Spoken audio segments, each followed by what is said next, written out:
up, my makeup has run. Love is crap, more or less. Ha ha.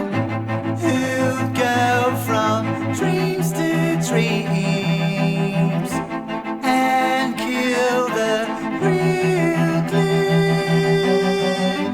I won't stop, the grateful bit's close. You can swap your blue veins.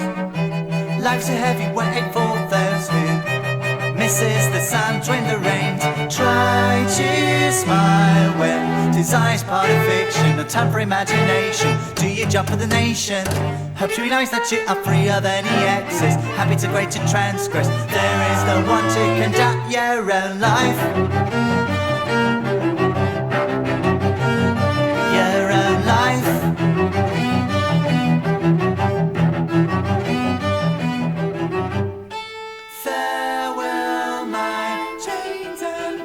Sabine, viens voir. J'ai trouvé un endroit pas mal pour notre devoir. Regarde, ça c'est une usine abandonnée. Ça a l'air glauque, hein, ça a l'air bien. Ouais, mais ça m'a l'air un peu dangereux quand même. Ouais, t'as raison. Sinon, je trouve autre chose, c'est les écories de Pourrin près d'Auxerre. Attends, j'agrandis. Ah ouais, non, mais là c'est des chambres d'hôtes, donc non. Mais sinon, pas loin, il y a une autre écorie, c'est à Soilly. T'as dit à Soilly ? Oui. Je crois que c'est pas très loin de Chancevray, là où habite ma tante maintenant. Ah bon ? Ouais. Tiens, regarde, ça ressemble à ça. Desire's part of fiction, no time for imagination. Do you jump to the nation?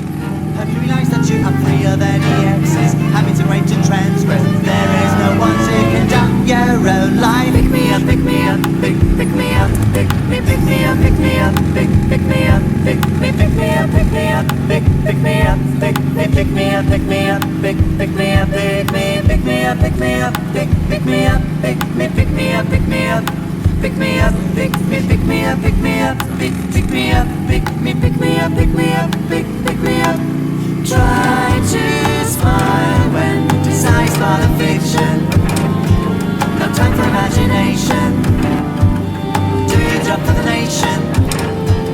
Try to smile when desire's part of fiction. No time for imagination. Do your job for the nation. Hope you realise that you are free of any excess. Having the way to transgress. Desire's part of fiction. No time for imagination. Do your job for the nation.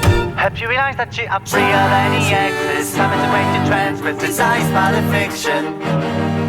No time for imagination. Try to smile. De traverser par ici. Ah non, Sabine, il y a des barbelés, on va se faire mal. Oh, bon, bah trouvons une autre entrée. Tu vois la marche, Marie ?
Ah, c'est pas possible, encore les aliments. Saute.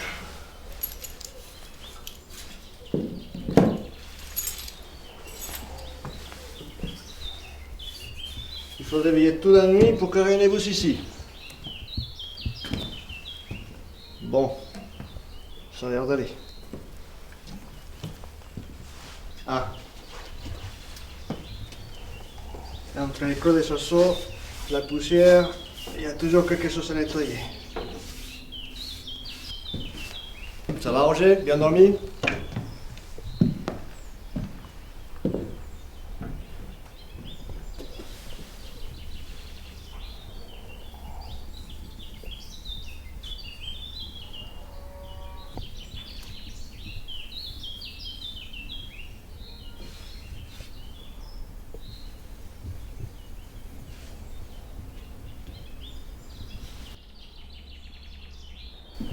Ah, ma petite, c'est pas comme ça que tu vas faire de l'ombre d'un seul côté.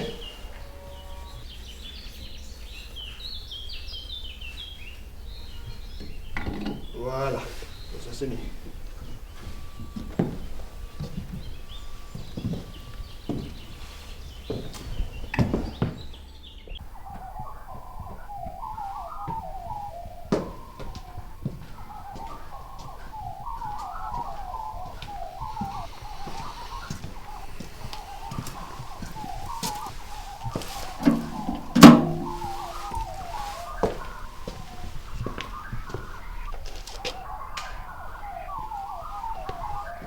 Bon, qu'est-ce que vous faites là? Excusez-nous, on s'est endormi. C'est ça, oui. Bon, allez, venez, je vais vous faire visiter. Là où vous avez dormi, finalement, c'était un ancien four de l'Oclérie. Et là, on est dans cette partie en dessous, c'était le four qui permettait de chauffer l'ocre qui, après lavage, était amené par des brouettes par là et versé sur les cheminées qui sont là éclairées des côtés. Faites attention parce que c'est profond, il ne faut pas tomber. Et donc, si vous voyez bien comment le sol a été défoncé, après les passages des centaines de brouettes, et il paraît qu'il y avait des Espagnols et des Portugais qui travaillaient ici à l'époque. Et voilà, donc c'est des vestiges d'une activité industrielle disparue. Et là, on va passer dans la salle du pommier encordé, mais faites attention parce que là, il y a encore des trous. Venez, c'est solide, mais il ne faut pas tomber des côtés. Et faites aussi attention aux petites pierres sur le sol, alignées. Allez, venez. C'est sûr, hein, mais il faut juste pas aller des côtés. Allez-y. C'est vraiment sûr, hein. Si, Putain. c'est sûr, c'est sûr. C'est vachement sûr. Voilà. Donc voilà, les pommiers encordés, c'est une marche de pommiers avec une corde. Bon, je ne saurais pas vous dire plus que ça. Hein. Il faudra demander au propriétaire qu'est-ce qu'il a pensé qu'il a mis ça. Et là, vous voyez ces alignements. Ben, vous savez en japonais, là, les bonsaïs, les petits arbres et tout ça. Ben là, c'est des bonsaki. Et donc, ces pierres-là sont censées représenter des paysages. Par contre, il faut avoir un peu d'imagination, mais si vous mettez comme ça à ras le sol, vous allez pouvoir imaginer des montagnes, des petites maisons, des villes. Par contre, il ne faut pas regarder que par terre parce que vous voyez, il y a plein de pics partout. Parfois, on se les plombe quand on lève la tête, on se lève et qu'on n'a pas fait attention. Bon, là, comme je vous dis, on était dans les fours. Et on va sortir par ces portes à l'extérieur pour aller voir la cheminée du four. Dites aussi l'hermaphrodite, et je vous laisse deviner pourquoi. La cheminée du four. Ouais, elle appelle, les propriétaires des lieux l'appellent l'hermaphrodite. Voilà, donc on va aller dehors. Venez, on va prendre à droite.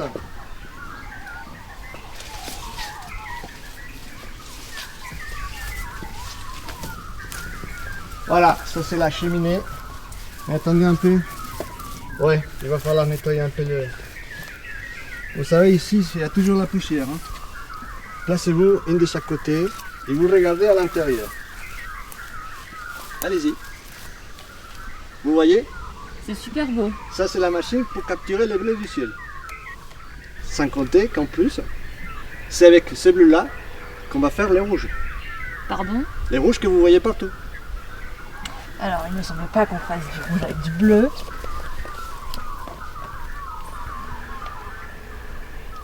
J'ai totalement perdu les pédales. Il délire totalement. Bon, les filles, allez, mettez-vous par là, je vois que vous ne m'y croyez pas. Je vais vous montrer.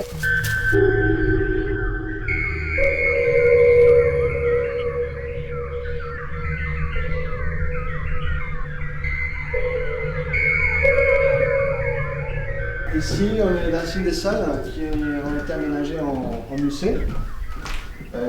Ça fait toujours partie de l'ancienne opérerie, mais maintenant c'est musée. Vous savez, il y a plein d'œuvres d'art exposées, de différents auteurs. Par contre, il faut faire attention, tout ça est très fragile. Il ne faut pas dépasser non plus les fils blancs, parce que sinon ça va déclencher des alarmes. Non, ça il n'y a pas ici. Ça. C'est dans une autre salle. Cinémascope celui-là. Ouais, mais en fait, c'est mal rangé. C'est mal rangé. Il n'est pas d'ici. Cette œuvre-là, elle est dans une autre salle. Une verre bouteille. Calibreuse, filtreuse décidé faste non plus. Alors, oh là, c'est mal rangé tout ça. Commutateur pour manutentionnaire expérimenté. Ça, c'est des œuvres de Stendhal. Je ne sais pas si vous connaissez. Ah non, pas du tout. Non. Bah, ici, il y a une œuvre de Stendhal. Là-bas. Vous voyez le truc avec l'ampoule là? Oui. Ça c'est. Le titre, c'est l'ampoule à ombre réduite. En fait, c'est une ampoule qui ne génère de l'ombre que d'un seul côté. C'est possible ça? Bah oui, c'est possible. Tiens, vous pouvez lire si vous voulez. Hein. Je peux avoir celle du commutateur? Si tu veux, si tu veux. Alors, vous m'avez dit que vous ne connaissiez pas Stendhal. Bon, vous savez, il y a plein de monde qui ne les connaît pas. Hein. C'est à partir de 1999 uniquement qu'il a commencé à être connu. Il y a eu une affaire là, en fait c'était un astronome norvégien qui est tombé dans l'oubli suite à une cavale et il a été réhabilité justement par les propriétaires de ce lieu qui s'appelle Ruvan Tromer. Ça c'est le propriétaire.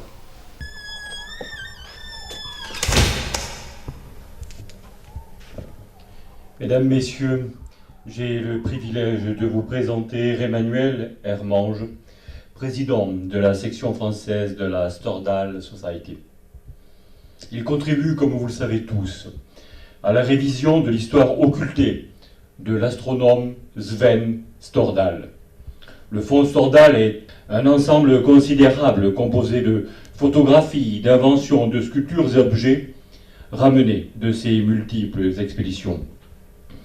Il a été montré en France, bien sûr, mais également en Suisse, au Luxembourg et en Grèce. Emmanuel Hermange est ici accompagné de Riwan Tromer, secrétaire volant de cette organisation internationale. Merci, chers amis, de partager avec nous ces recherches que vous menez depuis tant d'années. Merci à vous, merci à cette noble institution de nous accueillir et de nous permettre de diffuser l'affaire Stordal. Nous sommes donc ici tous les deux pour vous présenter cette affaire dont la complexité, vous le verrez, nécessite plusieurs contributions. Donc le secrétaire volant interviendra régulièrement pour compléter ce que j'essaierai de vous exposer. Il faut bien évidemment commencer par vous dire qui était Sven Stordal. Sven Stordal est un astronome norvégien, l'un des plus éminents, qui est né en 1884 et mort en 1957. Il a été donc principalement actif pendant les années 1920-1930. Allez, venez par ici. Voilà, ici on rentre dans la salle qu'on appelle les jardins secs. Oui, il y a des animaux sèches, et il y a aussi des plantes sèches.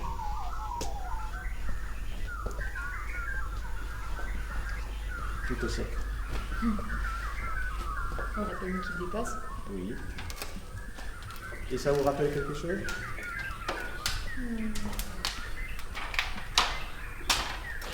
Non? Non.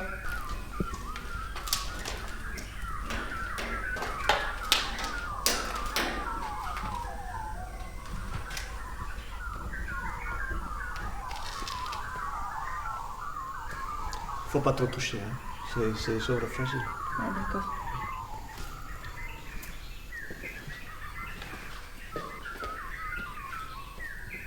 Attention, rappelez-vous qu'il ne faut pas bouger les bouteilles.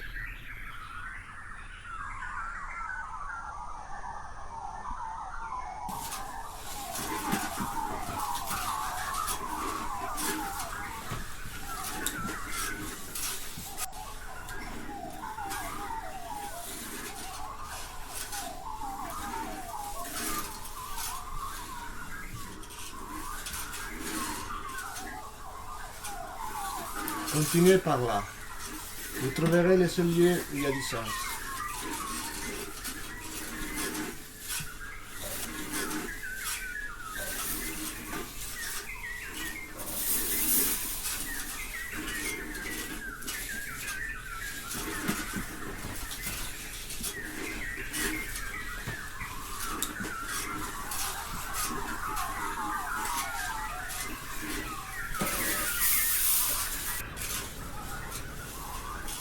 Voilà, comme la dame vous l'a dit, ici, c'est la seule salle où il y a du sens.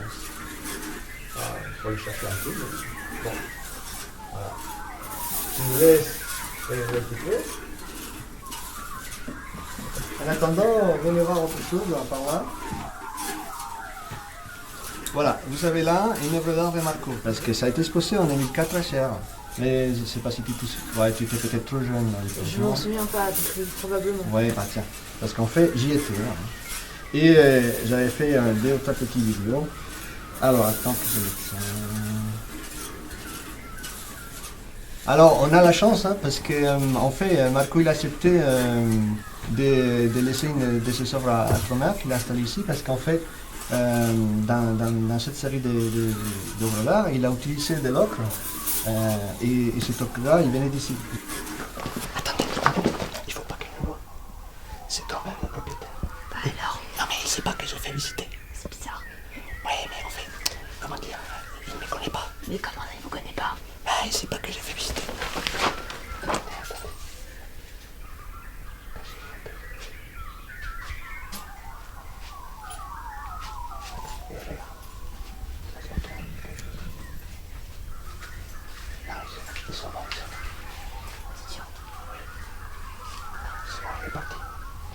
Ici, faites attention dans la descente, essayez d'éviter les planches, sont un peu fragiles. On peut passer sur les côtés. Voilà. Donc ici, on est dans l'ancienne salle de lévigation. Maintenant, c'est la salle des crottes. Et ici, faites attention, il faut éviter de toucher la chaise sans pitié. Il ne faut pas trop rester longtemps. Donc on va passer un peu sur les côtés sans s'attarder. C'est une comparse de l'araignée.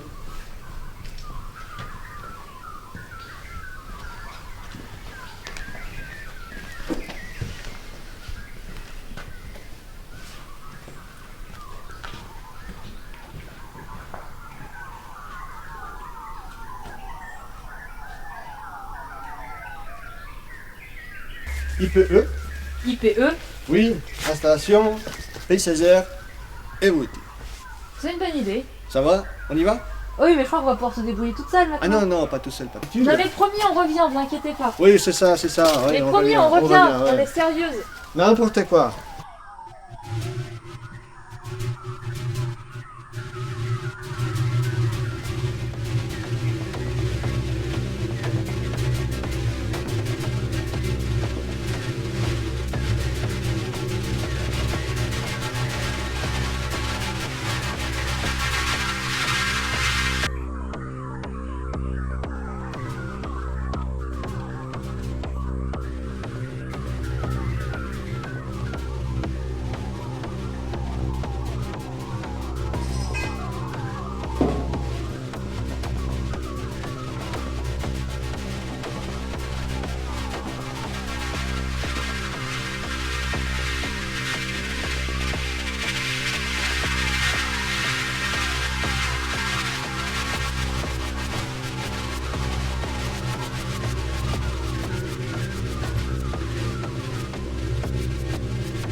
excusez-nous. Bonjour. Bonjour. On a quelques questions à vous poser si ça vous dérange pas. Bonjour. Bah, si je peux répondre, ça me dérange pas. Si je peux pas répondre, c'est plus embêtant. Bon alors, pour un dossier d'études qu'on a à faire, on aimerait bien vous demander s'il serait possible de visiter tout ce site industriel. Ah. Malheureusement, non. Pourquoi? Parce que ça a été un site industriel, mais ça ne l'est plus. C'est devenu un site artistique sur l'ensemble des 2 hectares du site, d'une part, et d'autre part, ça n'est pas un musée, donc il n'y a ni visite guidée, ni visite libre. Justement, l'étudiante en art, ça nous intéresse. Oui, et comme c'est un site artistique aujourd'hui, ça pourra toujours nous être utile. Changer de fusil d'épaule, là, vous passez de l'industriel à l'artistique. Mais malheureusement, le site n'est pas plus ouvert aux gens qui font des études ou qui pratiquent l'art. Par contre, il est ouvert aux collaborateurs. Donc en bientôt 30 ans, ici, il y a eu, si j'ai bien compté, 175 séjours de collaborateurs qui sont venus pour participer à la construction du site. Si en tant qu'étudiante en art, ça vous intéresse de participer à une installation contemporaine, ça on peut discuter. Je pense qu'on est partante. Ouais, ça nous intéresse. Hein. Oui. Bon, mais alors il faudrait que je vous en dise plus. Ce que je vous propose, c'est qu'on se voit en début de journée demain. Demain à 8h, ça vous dirait? Oui, très bien. Puis ça nous permettra aussi de savoir pourquoi et comment est-ce que ce site industriel est devenu un site artistique. Ah, ça c'est une très bonne question. On tâchera d'y répondre. D'accord. Super. Merci Ok. beaucoup. À demain. À demain, On vous bonne souhaite une journée. bonne journée. À Au vous revoir. aussi. Au revoir.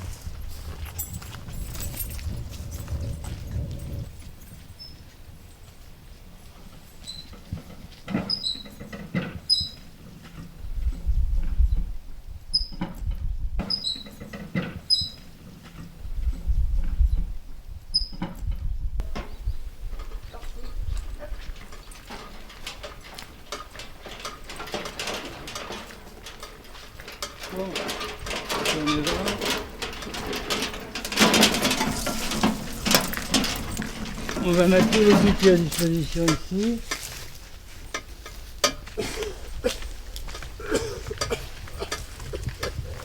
Donc, moi je vais nettoyer le tour, et vous nettoyez le dôme lui-même. D'accord. Tout ce qui est herbe sèche, on vire déjà. Et alors oui, tout ce qui est feuilles sèches, comme ça on enlève aussi. De manière, l'idéal ce serait de finir avec uniquement la brique et la mousse. D'accord. On fait attention aux orchidées. Et on y va. Chacun son seau. Ça devrait aller facilement. Si vous avez n'importe quelle question, surtout.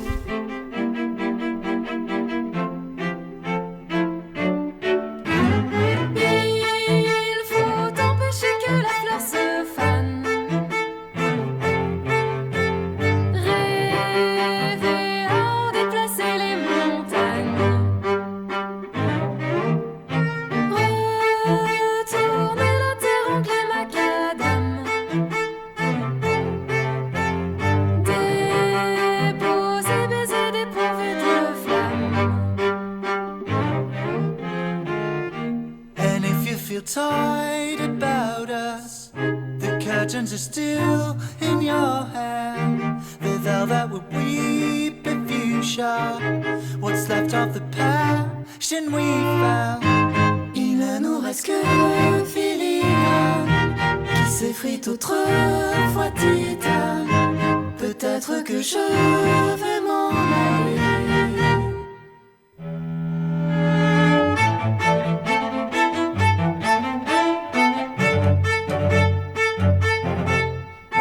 On se rendra sur nos pas d'autrefois.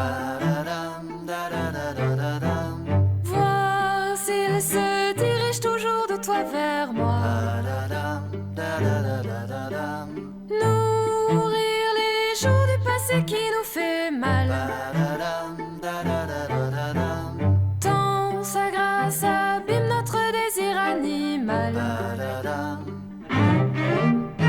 On se rendra sur nos pas d'autrefois. Voir s'il se dirige toujours de toi vers moi.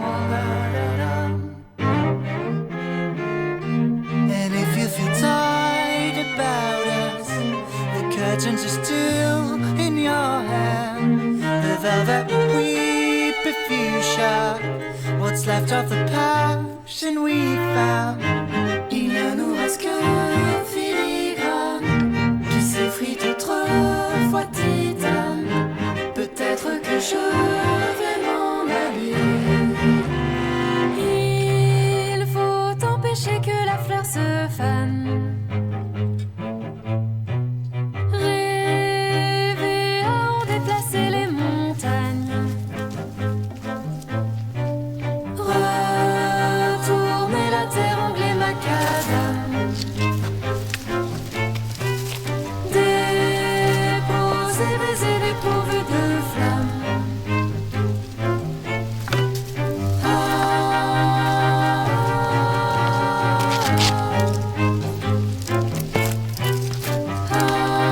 Tiens, la présentation un peu.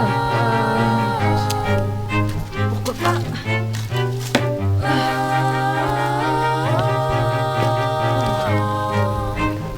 Attention parce que l'enregistrement elle se fera un peu la malle.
On déchargera après, on va déjà avoir Cromer.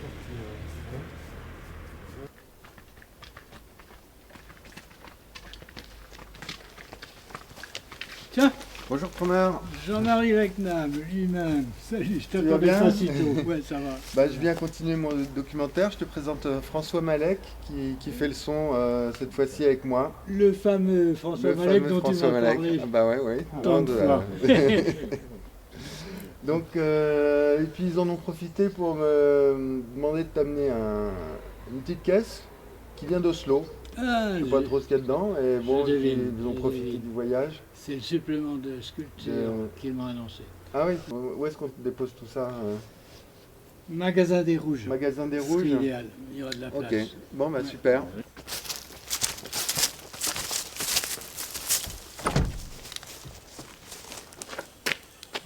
Hop, bah on va commencer par sa caisse. Hein. Allez. Oui, on prendra le reste du matos après. Oh, ça rigole pas. Je sais pas. Et bon, ils n'ont pas raté avec leur pied. Allez. Et jusqu'où on va comme ça? Bah, on va au magasin des Rouges. Ouais, bah, c'est juste à l'autre bout de...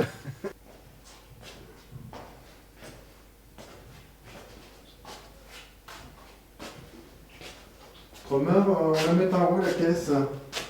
Là, sur les tréteaux, oui. Là Ouais. Ah, super. Ouais, ça ira, hein. Bon, impeccable. Hop.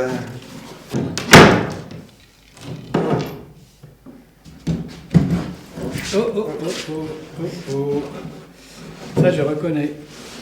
Oh, allez. Et c'est bien ça, hein. C'est bien ça. Tout à fait le même genre de sculpture que dans la caisse AC2DE. Les précédentes étaient immatriculées comme ça aussi, mais on n'a jamais compris à quoi ça correspondait, à quoi ça renvoyait.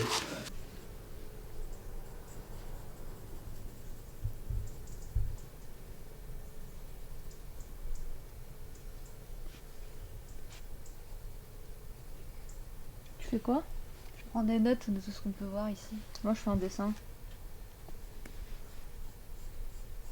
Regarde, j'essaye de faire la croix ici. Enfin, plutôt le signe féminin. Enfin, moi, ça me fait penser à un signe féminin. Mhm. Ah, attends une seconde. C'est quoi déjà le nom de cet endroit? C'est pas hermaphrodite? Un truc de... quelque chose dans le signe. T'as bien parlé de signe féminin, donc du coup, tu penses pas que ce serait ça? Eh ben oui, c'est ça. C'est tout à fait ça. Tu vas voir, on l'a déjà filmé celle-là la dernière fois, mais la lumière était vraiment pas terrible. Donc là, j'ai ramené un projo. Surtout que c'est une invention importante. Donc, on va essayer comme ça. Ok. Bon, Je te suis le avec son, ouais, le son, tu fais pareil, tu prends derrière. Le son, là, pas, c'est juste là, surtout l'ambiance, quoi. Très bien. Bon, t'es prêt? Ouais. Petit réglage. Bah écoute, pour moi c'est bon. Moteur, ça tourne. Le son.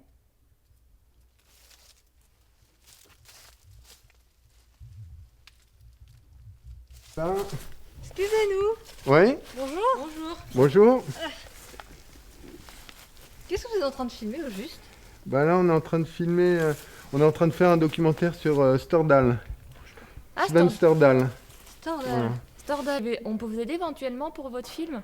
On est là Écoutez, quelques jours, oui. Ouais, vous êtes là quelques jours. Bah tombe bien, oui, ouais. pourquoi pas. Ouais. On va voir. Là, par rapport à ce qu'on a prévu, on va déjà essayer d'avancer un maximum. Mais bon, bah, si ça se présente, hein, pas de problème. Super, merci Là, on va beaucoup. essayer de finir ça. Allez, D'accord, on vous laisse terminer. Bah, à bientôt. Alors, À peut-être. bientôt, Au merci. Bonne revoir. journée, oui. Bientôt.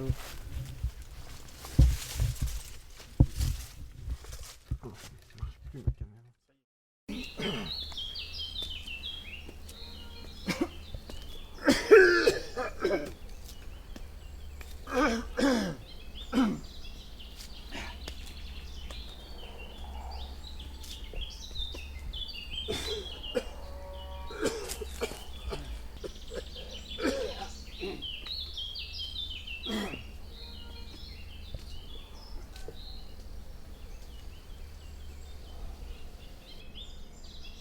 Ah oui, ici.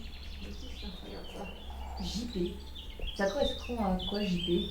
Jean Pellerin, ça doit être ça? Non, Pellerin. JP. Oui, possiblement. Mais c'est un réalisateur? 16 mm, 2 perforations. C'est quoi comme film? Ça posait dans une terrasse ou un jardin? Oui, je vais regarder un peu quand même. Allez, on y va? Oui. Allez, attention.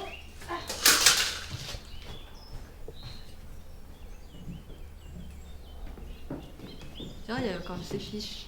Ah oui. Le cinématoscope suiveur. Oh, le commutateur pour manutentionnaire expérimenté. Ah oui, tu te souviens où ce qu'elle était? Non, je me souviens plus du tout. Attends, il me semble que c'était au zoo. Cette espèce de chambre froide. Cette vignette vient d'un ouvrage édité à Ispahan, vraisemblablement au XVIIe siècle. Elle illustre un vieux conte arabe, bien antérieur à cette édition, qui raconte qu'un sage de Bagdad, magicien émérite, savait faire descendre jusqu'à lui le bleu du ciel qu'il dirigeait, avec les gestes rituels idoines soutenus de litanies impénétrables. La seule réponse que l'on pouvait obtenir du magicien, évidemment questionné sur la fabrication de ces tissus inconcevablement merveilleux, étaient ces quelques mots sibyllins. C'est avec du bleu que l'on fait le rouge.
Être ou ne pas être dans son assiette. Télé.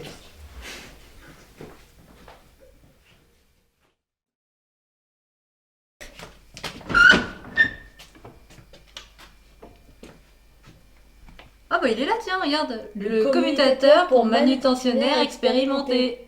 Ah, il était temps. Ça fait un vrai que je vous attendais. Attendez. Madame. Attendez.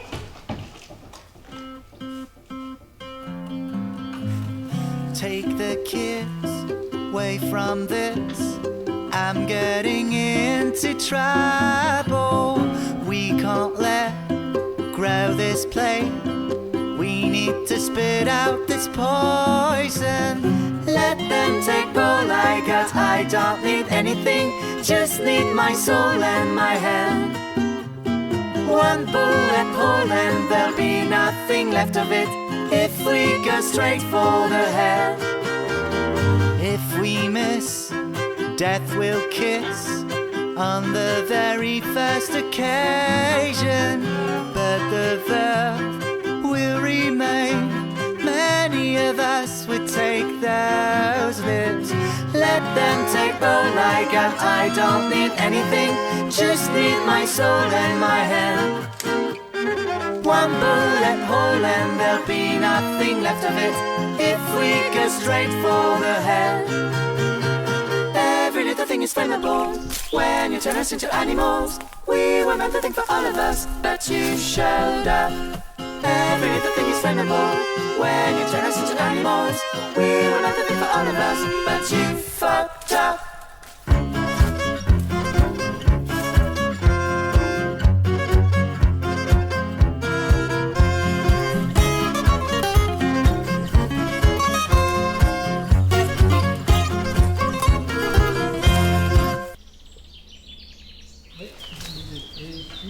Ça a été entièrement rénové depuis la fois précédente. Ah oui. Si tu veux regarder, jeter un œil. Ah, c'est vrai que la dernière fois c'était complètement. C'était Ouais. Ah, dis donc, il y a de la pellicule là, c'est une bobine. Ah bah, C'est c'est du pas 16 moi qui ai mm. fait ça, là, hein. Mais ça fait pas partie de l'installation là. Mais si, mais elle était là-bas. Ah, d'accord. Elle était sur la Et pile. qu'est-ce qu'il y a dessus, tu sais, non? Non, aucune idée. Euh, Aucune idée. C'est du 16. C'est du 16, on pourrait regarder. La prochaine fois que je viens, j'amène un projecteur. On regarde ce qu'il y a dessus quand même.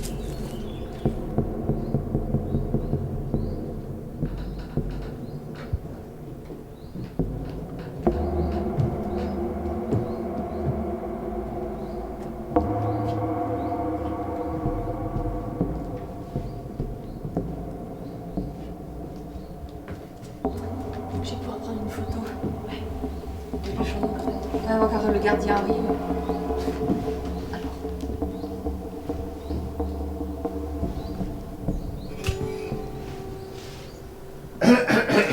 Bon sang. Bonjour. Alors, on prend la photo. Ah non, non. Allez, venez. Vous allez m'aider. J'ai compté accorder un peu les chasteaux mon musique. Accordé. Tiens, à propos, vous connaissez les joueurs d'échecs? Oula, quel est ce cela?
Bah, il est encore en bon état. Hein.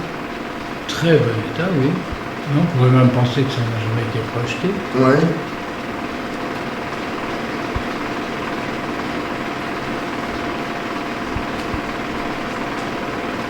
Et disons, ce serait un truc qui m'aurait été envoyé par Oslo pour archiver, qui disait se repérer sans avoir été répertorié. Bah ça pourrait, oui, tu n'as pas de souvenir comme ça d'une caisse parmi toutes celles que tu as reçues avec des films. Hein. Peut-être mélangé à une invention. Tu ne vois pas que ce soit Stendhal lui-même. Comme on n'a aucune photo de lui, je ne suis pas du tout à quoi il ressemble, mais ce qui serait bien, c'est qu'on arrive à voir si on tombait sur une invention qu'on connaît. Et tu dis qu'il n'y a pas de photo aussi, il y a quand même une photo de groupe. Où on le voit. Oui, mais c'est un grand groupe, alors on voit mal, mais ça vaudrait le coup. Peut-être d'agrandir ces détails de photo. Ouais, et pouvoir comparer. Ouais. Et comment c'est arrivé là? Non, ils ont peut-être pensé que ça faisait partie d'une invention. C'était pas pensé que c'était un film.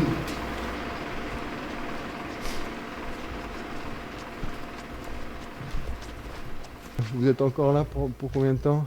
On reste jusqu'à vendredi prochain. D'accord. Bon ben, écoutez, d'ici là, on va planifier ça par rapport à notre tournage. On va se faire. Ok. Bon ben. À bientôt. À bientôt. À bientôt, oui. Au revoir. Tournez bien, bon courage. Ouais, merci.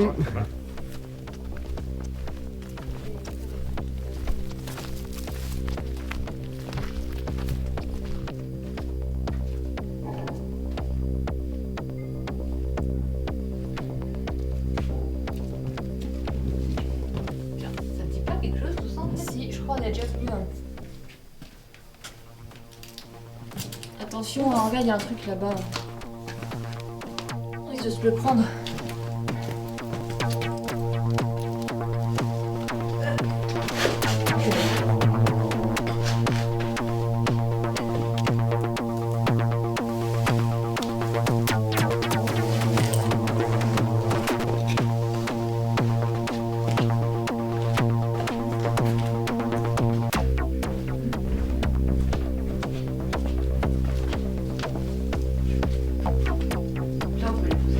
Ouais, vas-y.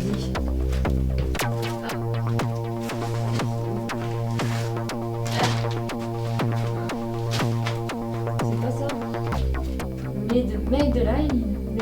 Medellin. C'est en Colombie ça? Je crois bien, ouais. Bizarre. Mais Qu'est-ce que ça fait là? déjà, peut-être qu'on a des sacs de café, parce que j'en ai un peu neuf, mais... Alors qu'ici c'est de l'ocre. Bon, alors avec tout ce qu'on a pu découvrir aujourd'hui, on aimerait vous demander si ça vous intéresserait qu'on puisse vous aider pour toutes les installations. Oui, bien sûr. Mais je préférerais qu'on dise que vous allez aider le site, que vous allez aider Garand L60, et non pas moi. Parce que en bientôt 30 ans de travaux ici, il y a eu quelque chose comme 170 séjours de collaborateurs, et ils ne sont pas venus, j'espère pour eux, enfin en tout cas c'est ce qu'ils disent, ils ne sont pas venus pour m'aider, ils sont venus pour le site et surtout pour s'aider eux-mêmes. Donc ce que je voudrais, c'est que dans ce que vous allez choisir de faire, je voudrais que ce soit bien sûr utile pour le site, que ça fasse avancer les choses, mais je voudrais surtout que ce soit utile pour vous, que ce soit une espèce de formation ou de découverte. Et donc comment on a fonctionné jusqu'à présent? Eh bien, chaque fois qu'un collaborateur se présentait, on faisait la visite du site, on voyait ce qui était construit, on voyait aussi ce qui avait été abîmé ou détruit et qui donc demandait une restauration, et on voyait aussi, dans la conversation, on voyait aussi ce qui était prévu qu'on fasse et qui n'était pas fait. Et à ce propos, et alors donc ça c'est sur le site, et aussi ici, c'est les idées qui me sont venues au fil du temps dans mon dialogue avec le lieu, mais que je n'ai jamais eu le temps de faire et qu'aucun collaborateur n'a eu le temps de faire, parce que même s'ils sont nombreux, le travail est tellement énorme ici que tout ça, ça reste en plan. Donc ça, vous pouvez le consulter et vous déterminer en fonction du contenu. Et il y a aussi, pour vous y repérer, des plans. Alors soit ce sont des plans de détail de tel ou tel lieu, soit ce sont des plans de l'ensemble du site. Et puisqu'il s'agit de travailler, je vais vous en montrer un, le plan. Voilà, ce plan-ci. C'est la division en 153 zones. Mais vous n'avez pas encore débarrassé la table. Il faut mettre la table parce que moi ça va être prêt, je suis désolé. Ah, tu nous cherches? Ah oui, ça, sans condition. Bon, et ben on reprend après le repas si vous voulez bien. Oui. Hop. Il faut pas faire attendre François, il va être content. Et voilà François, c'est prêt.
Non, pardon de te déranger en pleine nuit, mais c'est juste que...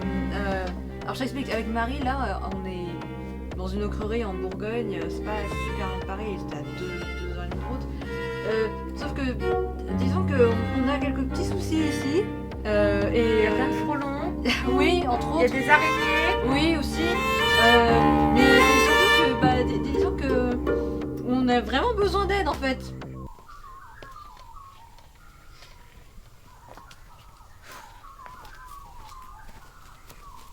Ah tiens, encore des bouteilles bleues. Encore. Ouais. Voilà, donc, oui, vous pouvez vous installer là, toutes les deux ici. Donc, action. Alors, monsieur Trommer, nous avons quelques questions pour vous à propos de Sven Stordal. D'abord, on a beaucoup entendu parler de cet homme en découvrant toutes ces installations présentes sur ce site. Mais une question nous taraude quand même pas mal, c'est... Selon vous, était-il plus scientifique ou artiste ? Au départ, Stordal est un scientifique. Il a une formation scientifique, il est né en 1884, il est mort en 1957. Il a fait ses études à Paris, il était d'une famille francophone et francophile, bien que norvégien. Et d'ailleurs, beaucoup de ses notes sont tantôt en français, tantôt en norvégien. Bref. En tout cas, il démarre sa carrière comme scientifique, comme astronome. Ça c'est très clair. Et lorsqu'il publie son premier livre, c'est aussi un livre purement scientifique, qu'il écrit après avoir été frappé par un livre de Lucien Rudeau. Lucien Rudeau, c'est un astronome français, qu'il a donc connu en France, et c'est important, ça, qu'il ait fait ses études en France, parce que ça lui a fait découvrir le livre de Rudeau, qui l'a beaucoup inspiré pour la suite. Le livre de Rudeau s'appelle Sur les autres mondes. Et Sterdal prend cette voie-là. On peut considérer même que c'est un élève de Rudeau, bien qu'il n'ait pas été élève au sens étudiant, mais enfin c'est un fils spirituel en quelque sorte. Bien, jusque-là c'est simple. Sterdal organise une expédition dans les Grands Nords. Pourquoi ?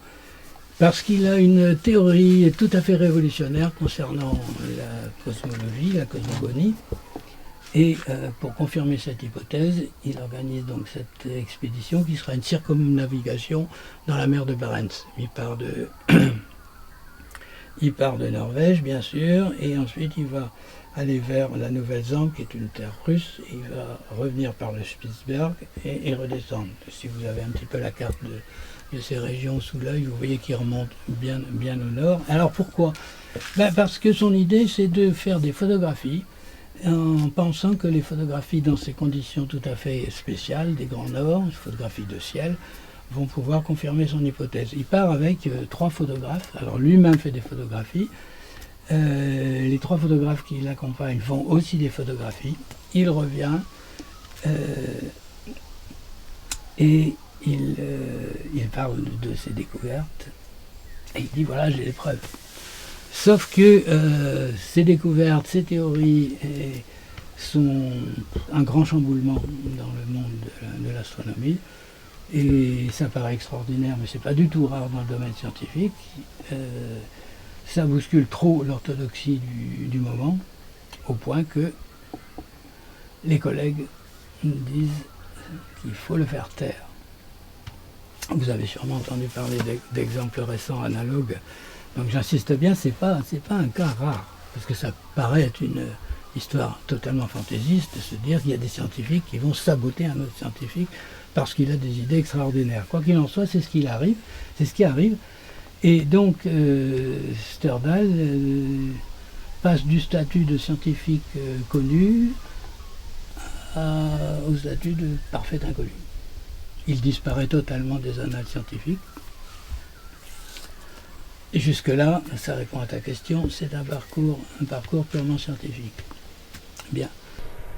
C'est à 2 historiens des sciences que nous devons les principales découvertes sur Sven Sterdal. Ils ont rencontré Riwan Trommer à Paris à la fin des années 1990, et c'est ainsi que toute l'affaire a commencé. La première fois que nous avons eu l'occasion de découvrir les éléments dont je vais vous parler tout au long de cette conférence, c'est dans la galerie Michel Chaumette en 1999 à Paris que je les ai moi-même découverts. C'est ainsi que je me suis mis, moi aussi, à m'intéresser à cette affaire. Cette exposition chez Michel Chaumette à Paris montrait quelques éléments, mais évidemment n'était pas encore complète, puisque en 1999, seulement une partie de tout ce qui constitue aujourd'hui le fonds Sven Sterdal avait été mise au jour par les 2 historiens des sciences que sont Jos van Rie et Finn Røtherm. Aidé par un autre Norvégien qui s'appelle le docteur Tornelius, et qui est important parce que Tornelius habite Trondheim. Trondheim, c'est la ville natale de Sterdal. Et il y a toujours à Trondheim, à l'époque où ces 3 personnages se mettent en quête, il y a toujours la maison natale de Sterdal. Les 2 historiens des sciences dont j'ai parlé étaient sur une toute autre piste parce qu'ils ne connaissaient pas plus Sterdal que quiconque. Et donc, sur une autre piste, ils tombent sur un lot de 223 photographies miniatures, toutes petites, qui ont des origines très différentes. Et en particulier, l'un de ces lots porte le nom de Sandrar. Alors pourquoi moi je suis dans le coup, pourquoi je suis au courant de tout ça? Parce que, voyant le nom de Sandrar, il fouille de ce côté-là, et il découvre que, à l'époque, Sandrar est à la fois connu comme écrivain et en même temps méconnu. Mais il me trouve moi. Pourquoi? Parce que je suis le premier, c'est pas pour me vanter, mais c'est au contraire pour dire à quel point le paysage universitaire peut parfois être lamentable. Je suis le premier à avoir fait une étude sur Sandrar en France. Et il y avait eu une étude aux États-Unis, ensuite moi en France, et ensuite il y a eu une étude aussi en Suisse. Donc les études sur Sandrar étaient vraiment très rares. Donc voyant que j'ai fait une étude sur Sandrar, et voyant que Sandrar connaissait Sterdal, non seulement le connaissait, mais avait fait partie de l'expédition dans le Grand Nord, les 2 historiens prennent contact avec moi. Ça vous explique pourquoi je connais les dessous de l'affaire. Bon. Donc, Jos van Rie et Finn Røtherm exhume une histoire, une aventure, une découverte, un bonhomme, des documents. Vous pensez dans quel état d'excitation ils sont. Donc ils font faire des recherches systématiques dans la maison de Sterdal à Trondheim, dans la maison, dans les combles, partout. Ils trouvent des choses vraiment très intéressantes et ils se disent, mais il faut aussi fouiller le jardin. Ils fouillent le jardin et dans le jardin, qu'est-ce qu'ils trouvent? Des tubes en fer, très rouillés, vous vous en doutez. On ouvre les tubes et qu'est-ce qu'on trouve dans les tubes? Des grands tirages photographiques, donc de la photographie argentique noir et blanc d'époque, de très grands formats, mais à moitié pourris, évidemment, à cause de l'humidité. Après ça, une équipe se met à travailler sur ces restes et reconstitue à l'ordinateur la photo entière. C'est ce que vous avez vu sur les murs. Donc, je réponds là à la question, c'est quoi les grands tirages? Ce sont des grands tirages modernes, faits d'après les restes et à l'identique quant au format. Merci beaucoup, cher secrétaire, pour ces précisions. Bon, alors pourquoi une galerie? Et là, on arrive à ta question, c'est parce que ce qui nous frappe, c'est que ces documents, qui sont des documents purement scientifiques, sont super beaux. Non seulement ils sont super beaux, mais en plus ils sont d'une originalité dans le domaine photographique tout à fait sidérante. Qu'est-ce que c'est que ça? Et donc tout de suite la question se pose la même que toi. Est-ce que Sterdal, ayant rassemblé tous ces clichés, donc certains de sa main si on peut dire, de son œil, d'autres des trois autres photographes qui l'accompagnaient, dont Sandra, est-ce que réellement pour Sterdal c'était des documents purement scientifiques ou est-ce qu'il en a aussi senti l'intérêt esthétique et l'originalité esthétique? Donc la question se pose très vite. Et c'est pour ça qu'on montre ça dans une galerie d'art à Paris et non pas dans un domaine, ça aurait pu être dans un domaine scientifique, dans un lieu scientifique. Bon. Après ça, Finn Rutorm et Jos van Rie créent la Sterdal Society. La Sterdal Society, un nom anglais parce qu'ils voulaient que cette société fonctionne de manière internationale. Le siège est à Oslo. Je dis Oslo parce qu'on va en reparler tout à l'heure à propos des sculptures qui sont ici, et des sculptures et autre chose. Et il y a des sections nationales, il y a une section française, il y a une section japonaise, il y a une section coréenne, et puis il y a des chercheurs freelance en Grèce, par exemple, en France aussi. Bon, bref, ça veut dire qu'il y a tout un tas de gens qui se mettent sur la brèche et qui se mettent à chercher. Et qui donc aident les trois chercheurs de départ, Jos van Rie, Finn Rutorm et le docteur Tornelius, qui eux, de leur côté, continuent à faire des découvertes. Et les sections nationales en font aussi, en particulier. On découvre que Sterdal est allé en Corée, on découvre qu'il est allé au Japon, on découvre qu'il n'a pas eu seulement une activité d'astronome, mais aussi une activité d'ethnologue. En particulier, il s'est beaucoup intéressé aux populations dites archaïques d'extrême Sibérie. On en parlera peut-être tout à l'heure. Il y a des éléments ici sur le site qu'on pourrait vous montrer. Et on découvre aussi qu'il a fait des peintures. Alors pourquoi je parlais tout à l'heure de Rudeau? Parce que Rudeau, dans son livre sur les autres mondes, qui est un livre purement scientifique, fait par un astronome qui a une réputation tout à fait établie, il est directeur de l'observatoire de Donville, il a été admis à l'Académie des sciences à 18 ans, je ne sais pas si vous vous rendez compte. Bon, donc Rudeau est un personnage 100% scientifique, sauf que si vous prenez son livre, je peux vous le montrer, je dois l'avoir là, il y a dans le livre une bonne centaine de documents qui ne sont pas du tout des photos, mais qui sont des peintures faites par Rudeau. 1937, est-ce que vous imaginez qu'en 1937, la librairie Larousse, tout ce qu'il y a de plus sérieux, publie un livre d'astronomie avec des choses peintes à la main par l'auteur du livre. On est tous à peu près d'accord pour dire non, il était absolument conscient que avec ces documents scientifiques, en fait, il n'était pas seulement dans le domaine scientifique. Bon. Et on a aussi des inventions faites par Sterdal, et la même question se pose en voyant les inventions, c'est des inventions incroyables. Mais ça a l'air souvent d'être des sculptures. Et le dernier épisode, c'est que il y a 2 ans, il y a une caisse, une énorme caisse, qui arrive à Oslo, et qu'un camion dépose devant l'immeuble où est le siège de la Stordal Society, le siège central. Le camion se barre, laisse la caisse, un coup de téléphone à la Stordal Society. La caisse sur le perron, là, c'est pour vous. Alors les types, ils descendent, ils trouvent l'énorme caisse, ils la montent, ils l'ouvrent. Et dedans, ils voient des tas de chiffons dégueulasses. Et en fait, les chiffons dégueulasses, c'est un emballage de sculptures. Bon, vous pourrez les voir, puisque je dois vous dire que Oslo archive tout ce qui est à 2 dimensions.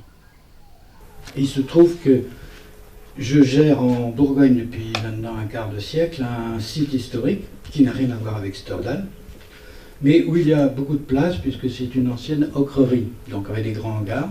Oslo me contacte pour me dire est-ce que ce serait possible de stocker les objets à 3 dimensions en Bourgogne. Évidemment, j'accepte. Ça fait beaucoup plus de travail, bien sûr, pour la section française de la Stordal Society, beaucoup plus de travail aussi pour moi, mais le gros avantage, c'est qu'on a en France, à portée de main, aisément consultable, des pièces très importantes, puisque toutes les machines construites par Stordal sont ici, enfin en Bourgogne. Tout ce qu'il a ramené de ses expéditions chez les Tchouktches en Sibérie orientale, c'est ici aussi. Et les archives d'Oslo se contentent de diffuser, d'éditer et de diffuser une fiche par objet, et chaque fiche est envoyée à tous les Stordaliens. Donc Oslo, 2 dimensions, Bourgogne, 3 dimensions. Les installations, c'est moi qui les ai faites, et les œuvres de Stordal sont rangées dans des placards que Jean-Marie Lecnam pourra vous montrer. Oslo fait des fiches sur les objets plus ou moins extraordinaires qui sont découverts au fur et à mesure et envoie ça à tous les adhérents. Donc Jean-Marie Lecnam les a, je les lui ai communiqués, moi je les ai ici aussi sur l'ordinateur. Donc outre ce qui est caché dans les placards, quand je dis caché, c'est pas vrai, c'est pas caché, mais si on n'ouvre pas les placards, on les voit pas. Outre ça, vous pourriez avoir accès à ces sculptures et après tout, apporter votre propre réponse à la question que tu poses. Sur les sculptures, il y a cependant une discussion, on va dire, c'est pas vraiment une polémique. C'est quoi ces sculptures? Eh bien, il y avait une notice, enfin il y avait une petite note, il y a deux feuillets dactylographiés dans la caisse, disant que ces sculptures sont des miniatures de pieds et de monts en Chine. Ça paraît bizarre. En fait, Stordal a organisé une expédition en Chine aussi. Bon, il était très porté sur l'Orient, mais c'est une expédition pour le coup d'alpinisme. C'était un type qui aimait les sports un peu difficiles. Donc, il va dans les Grands Nord. Après, il va faire de l'alpinisme avec une équipe en Chine. Et donc, la notice précise que ce sont des pieds d'alpinistes, vous verrez, qui sont stylisés évidemment, et des monts de Chine, avec des formes tout à fait extraordinaires, mais qui ne sont pas si extraordinaires que ça quand on connaît les montagnes chinoises. Je ne sais pas si vous les connaissez, mais il y a en Chine énormément de reliefs tout à fait extraordinaires, tout à fait fantasmagoriques, on peut dire, et qui sont bien réels. Du reste, on en trouve des photos très aisément sur Internet. Bon, alors pourquoi je vous dis ça? Parce que la discussion s'ouvre, mais d'accord, c'est fait avec l'équipe qui est allée en Chine avec Stordal, mais qui a fait ces sculptures miniatures? Enfin, pour les pieds, c'est pas miniature, c'est à peu près grandeur nature, mais pour les monts, oui. Bref, qui a fait tout ça? Alors, il y a les uns qui disent, c'est un gars de l'équipe, puisque la notice dit ça, c'est quelqu'un de l'équipe.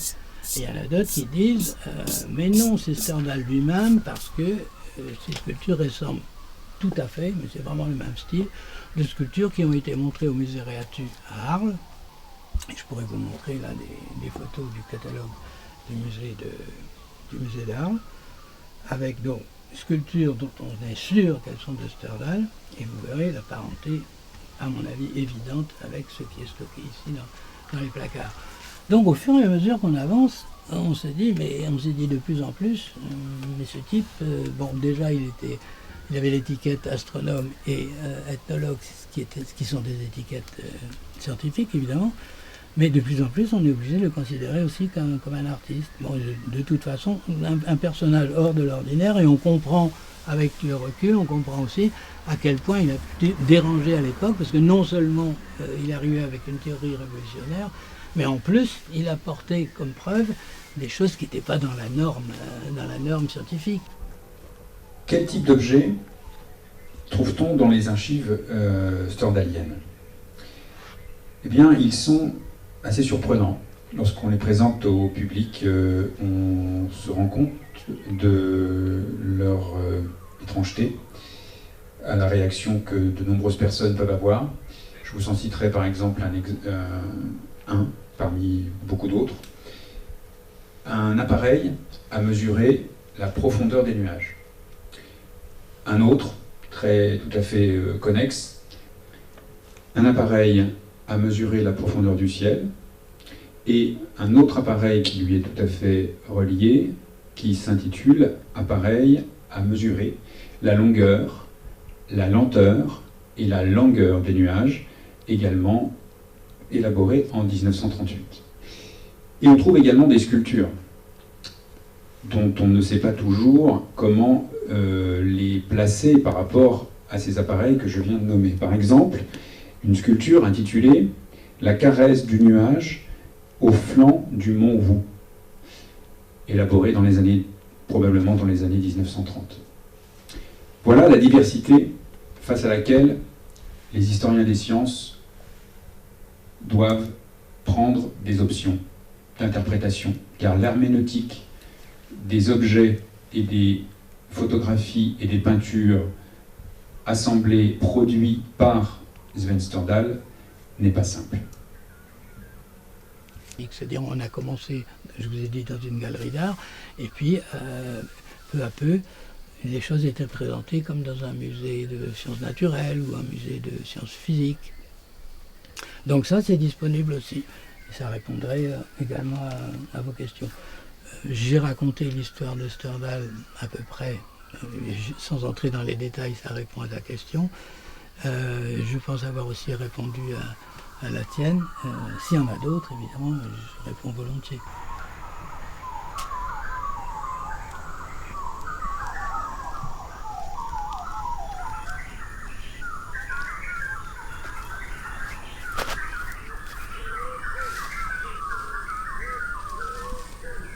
Bonjour.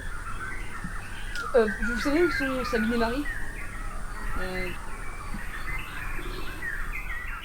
étaient là, normalement.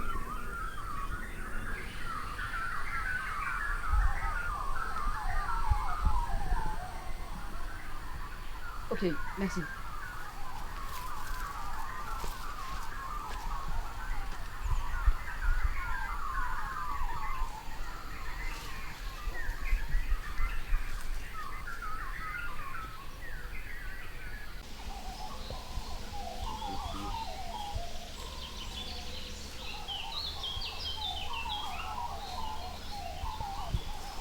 Sabine?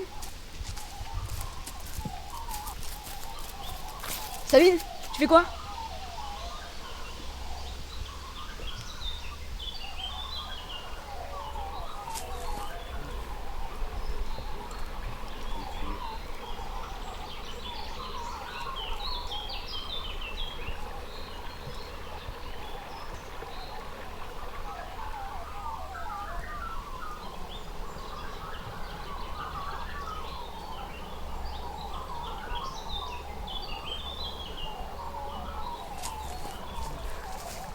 J'ai galéré à vous trouver. C'est grand ici, c'est une forêt. Ouais, en plus, il y avait un mec chelou à l'entrée. Je crois que c'est le gardien. Ouais, peut-être.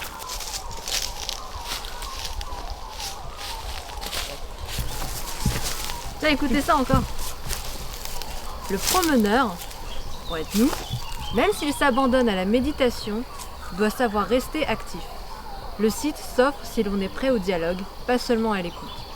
1000 choses à découvrir, cachées au-dessus, au-dessous ou à côté du regard habituel. Un jeu de piste, une course au trésor sans trésor bien entendu, le trésor est le jeu lui-même. Des signes à foison, pas de signification, un jeu, pas de règles du jeu, chacun les invente à sa façon. Eh, t'as bien regardé là. Vous avez vu? Il y a que des 7 et des 8. Je pensais que c'était une piste. C'est rien. Je sais pas pourquoi, mais. 8. C'était 15, 15, ouais.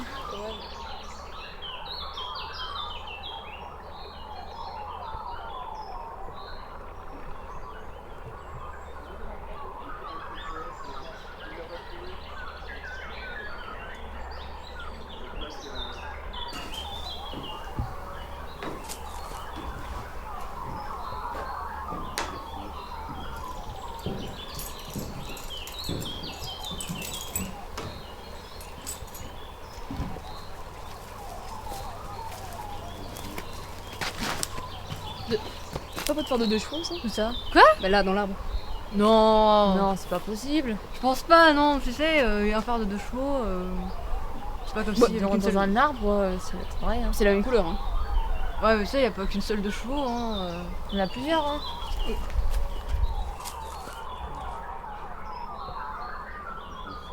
Non, enfin, je suis quand même venue de Paris pour vous chercher. Parce que vous m'avez appelé en pleine nuit un peu, non? Ah, tu peux rester quelques jours, ça te fera du bien en plus, respirer l'air de la campagne. Et là-haut, il y a quoi?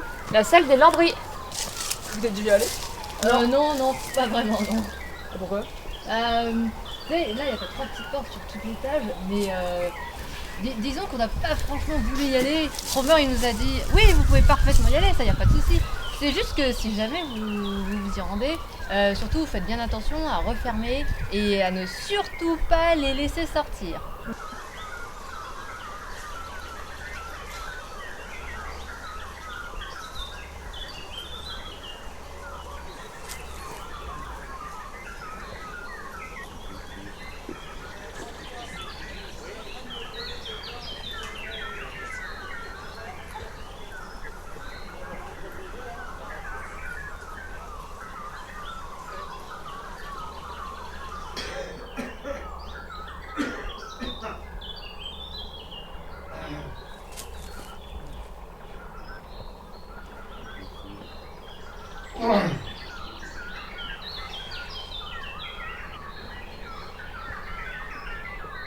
C'est poussé là.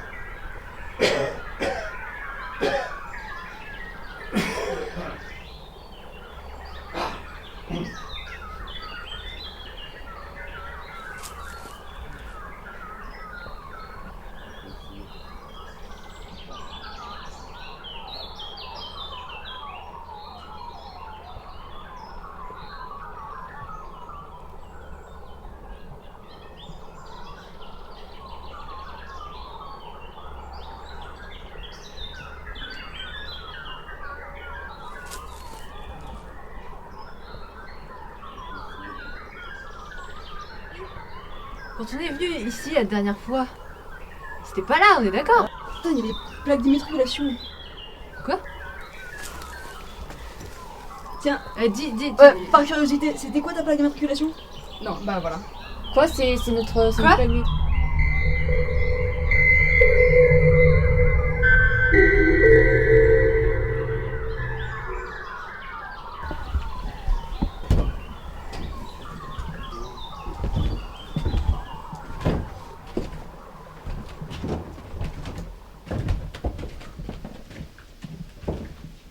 Alors ici, on est dans la salle du chapeau, qui est une dénomination moderne. Et pourquoi tout est rouge et recouvert de poudre ici comme ailleurs? On n'a pas eu l'occasion d'en parler, mais comme je te disais l'autre jour, les conditions de travail étaient extrêmement difficiles. Il y avait de la poussière partout, en suspension et en permanence, ce qui fait qu'au fil des ans, évidemment, tout a été recouvert de cette poudre. Et oui, je disais, les conditions de travail étaient vraiment très difficiles. Et tu vois, par exemple, là, on est à peu près à 1,50 m. on se parlait sans se voir. Ça, c'est un témoignage direct Ah ouais. que j'ai de quelqu'un qui a connu ça. Donc, les gars étaient complètement imprégnés de rouge. Ils avaient la peau rouge en permanence parce que la poussière est tellement fine qu'elle entrait dans les pores. Mais beaucoup plus grave, la poussière entrait aussi dans les poumons. Ah oui. Et donc, les types mouraient très jeunes d'une maladie dont j'ai oublié le nom, mais qui est l'équivalent pour l'ocre de ce qu'est la silicose pour les mineurs du charbon. Et donc, ces conditions de travail étaient tellement difficiles qu'il a fallu recourir à une main-d'œuvre immigrée.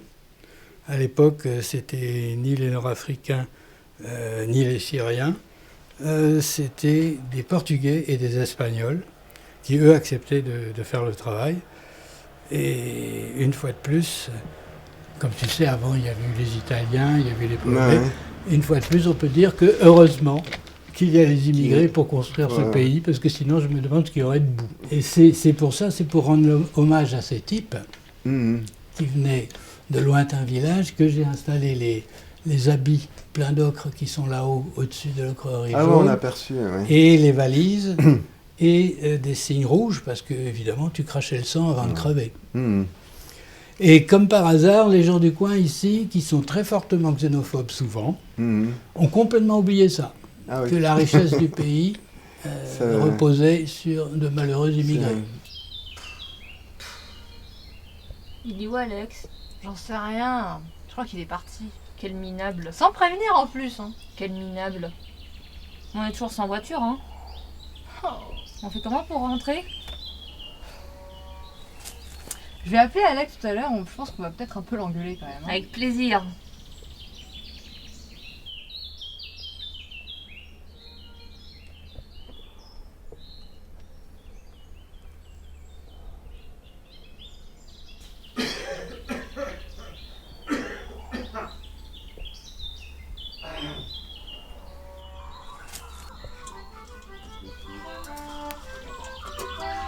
Autant d'avoir le carnet.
D'accord que c'était les trois mêmes hein, à l'instant. Ça devait être des triplés. Ouais, enfin, c'était à peu près les mêmes genres de musique aussi. Ouais, c'était la même musique. Hein,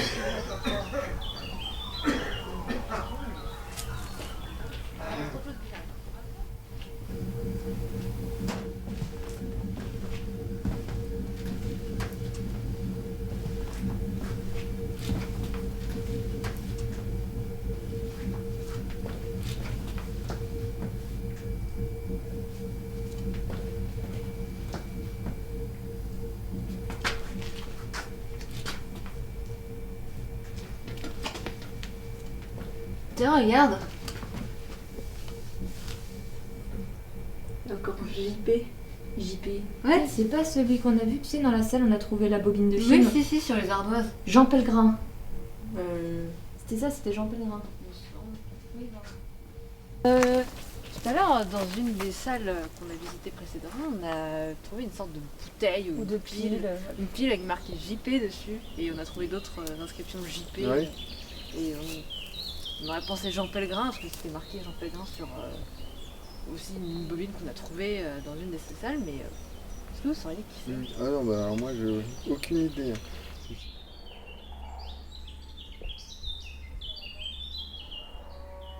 Alors, vous posez une question. Ah, un instant, j'installe ça et j'arrive. Hein. Je vérifie que je suis dans l'axe. Oui, je vous écoute. Alors, on a vu plusieurs inscriptions avec un nom dessus, JP, JPL, Jean Pellegrin, et on aimerait bien savoir qui c'est, si c'est un ami à vous, s'il a collaboré avec vous. C'est effectivement un ami, ou plutôt c'était un ami, parce qu'il est mort maintenant, et franchement, remuer ses souvenirs douloureux, excusez-moi, mais j'ai pas trop envie. Bon, tant pis, c'est pas grave, on comprend bien. Je suis en train de remettre ça en état. Vous savez ce que c'est? Non. C'est un regard. Vous savez ce que c'est un regard? Pour un regard, contrôler, c'est- contrôler le niveau d'eau. C'est une fosse qui permet de vérifier la bonne circulation des eaux souterraines, les pluviales. Donc c'est pas vraiment une question de niveau, c'est plutôt une question de circulation. Et donc là, vous avez un regard levé au ciel bleu.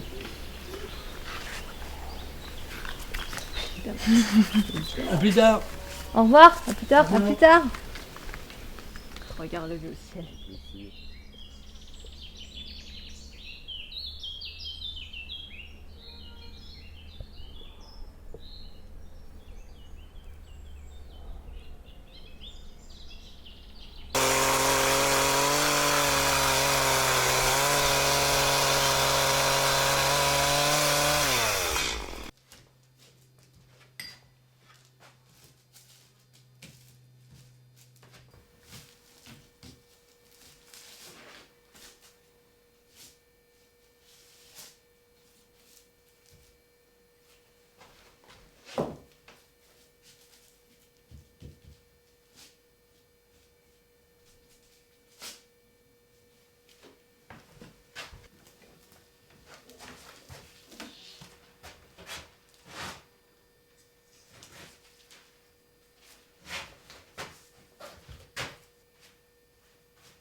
Alors là, il y a un peu brillé.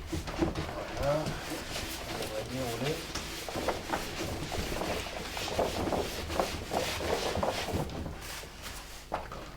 Ah, génial. Salut, c'est trop beau.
Ah, il faut que je te montre les pièces dont on parlait, ramenées par Stjørdal d'une de ses expéditions, il y en a eu deux, en Sibérie extrême-orientale. Ce sont des pièces préhistoriques, paléo-tchoukch, mais dont on ne savait rien d'un point de vue historique, enfin très peu d'un point de vue historique, et évidemment rien d'un point de vue préhistorique. Voilà donc des pièces rarissimes, ramenées par Stjørdal. Et tous ces trucs noirs là, c'est quoi? Tous ces... Ah, ça c'est une toute autre histoire.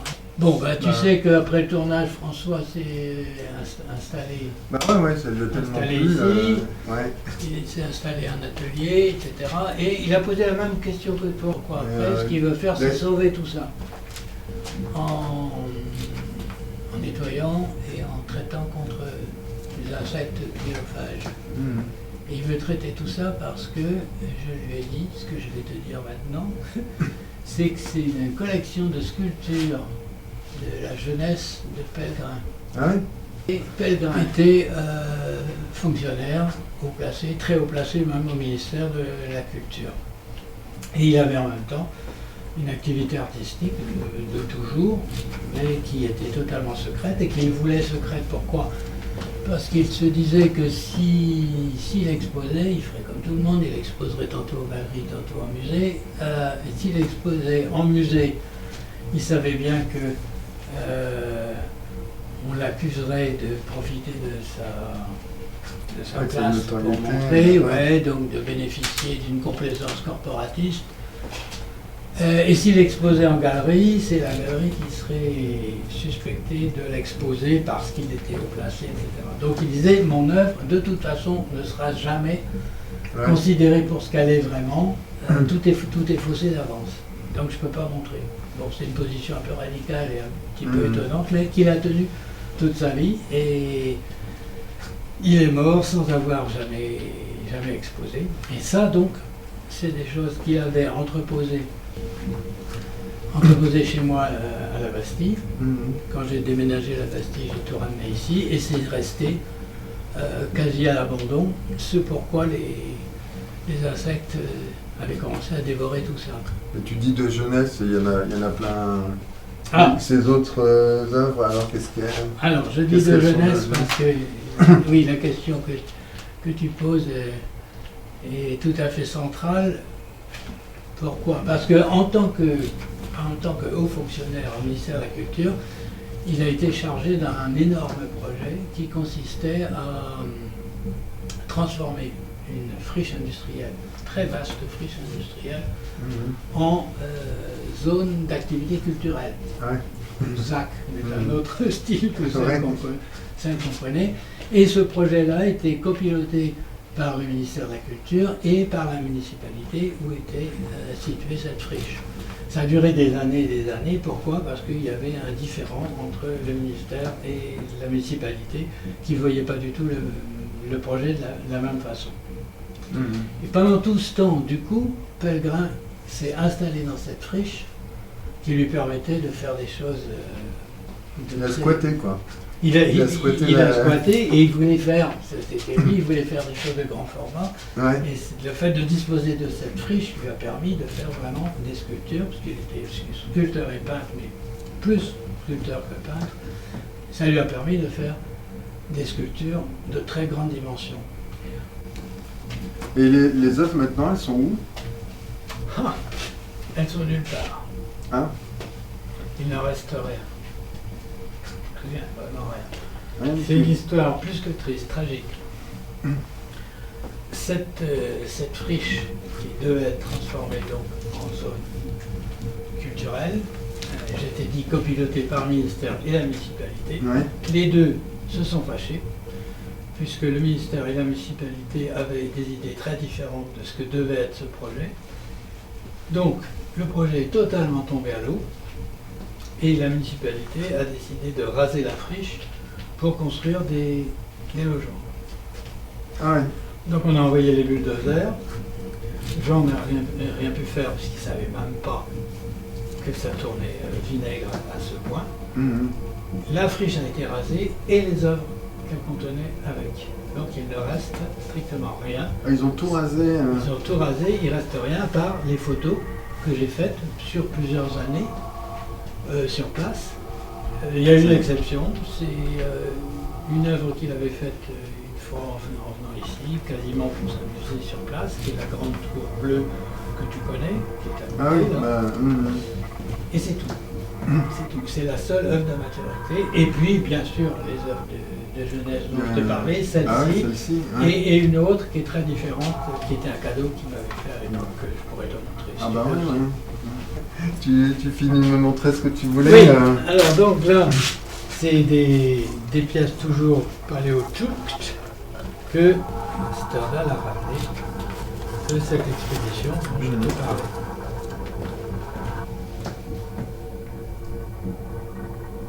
Là, c'est le cadeau dont je te parlais, la sculpture que Pellegrin m'a laissé, ça va faire un demi-siècle maintenant, un bon demi-siècle. Ouais. C'est vraiment très différent de ce que tente de sauver François. Ah oui, parce que ce dont s'occupe François, ça date de la trentaine à peu près de gens, alors que ça, c'est un cadeau qu'il m'a fait dans notre prime jeunesse, on avait la vingtaine peut-être, pas plus. Alors, encore en train de bosser sur Pellegrin.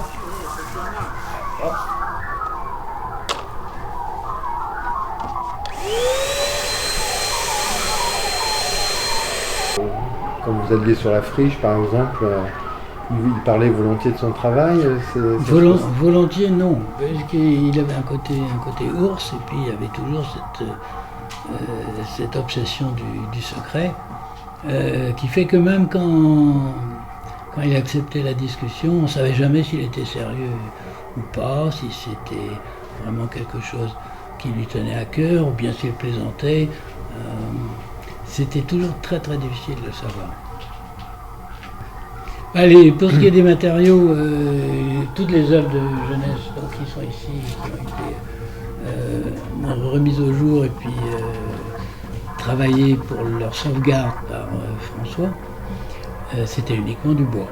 Hein. Et puis l'œuvre de jeunesse que je t'ai montrée aussi, dont il m'avait fait cadeau, c'est aussi du bois. Mais plus tard, pour la période, on va dire, de la maturité, non, le bois est tout à fait exclu et il va employer plutôt des matériaux de type industriel, donc des métaux, du caoutchouc, des choses comme ça, puisque dans ce travail-là, il fait beaucoup de récupération. Il fait beaucoup de récupération dans le domaine, on peut dire, industriel. Donc beaucoup de métaux, oui. Et c'est technique, alors les métaux, ils faisaient de la soudure, ils faisaient... Oui, alors, non seulement il faisait de la soudure, mais il faisait de la désoudure. Parce que c'était impossible de savoir si c'était fini ou pas fini. Parce que sans arrêt, il ajoutait des choses, et puis donc soudure, ou bien boulonnage, et puis il déboulonnait, il dessoudait, ça changeait sans arrêt, il n'était jamais content. Et grosso modo, on peut dire que dans un premier temps, il ajoutait des choses, et dans un deuxième temps, au contraire, il enlevait et il simplifiait au maximum. Et donc, dans les photos qui existent, moi le premier, je suis dans la capacité de dire c'est une sculpture finie ou c'est une sculpture en cours, parce que je pouvais très bien faire une photo à un moment donné, mais une fois que j'étais parti, je ne sais pas du tout si lui il apportait des changements ou pas. Et comme tout ça, comme tu sais, a été détruit, rasé quand la friche a été rasée, qui peut dire que les photos sont un état définitif ou un état provisoire, on ne sait pas. Mais lui, quand il t'autorisait à faire des photos, oui. C'était pas du tout en rapport avec un état particulier. Ah non, non, non. Tu faisais des photos quand tu voulais, tu savais pas du tout où ça en était de son travail. C'est pas vraiment quand je voulais, puisque d'abord il voulait pas de photos. Il voulait pas de photos, il avait peur que s'il y avait des photos, il puisse être grillé en quelque sorte. Donc je ne pouvais pas dire je vais faire des photos de ta sculpture quand elle est finie. Donc la ruse consistait uniquement à dire, moi en tant que collègue et en tant qu'artiste, ça m'intéresse de savoir comment tu travailles, et donc ça m'intéresse de faire différentes photos de différents états. Donc j'ai photographié au fur et à mesure, quand je pouvais être là, au fur et à mesure du travail.